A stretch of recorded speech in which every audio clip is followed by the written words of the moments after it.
بنجد على مستوى الرياضة المصرية بنجد نادي الزمالك يكاد يكون النادي الوحيد اللي بيحقق إنجازات ضخمة جدا وواسعة في مدد زمنية وجيزة جدا جدا.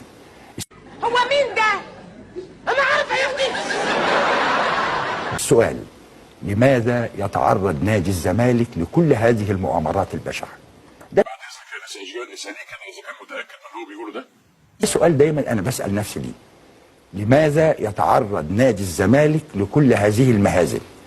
السؤال الثاني: لماذا يتعرض المستشار مرتضى منصور تحديدا لكل هذه الضغوطات العنيفة التي لا يتحملها أي بشر ولا بني آدمين يا باشا ولا بني آدمين في ظل ما يقوم به من إنجازات ضخمة بكل هذه المقاييس والمعايير؟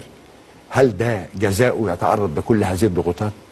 حضرتك شفت نادي تاني، أي نادي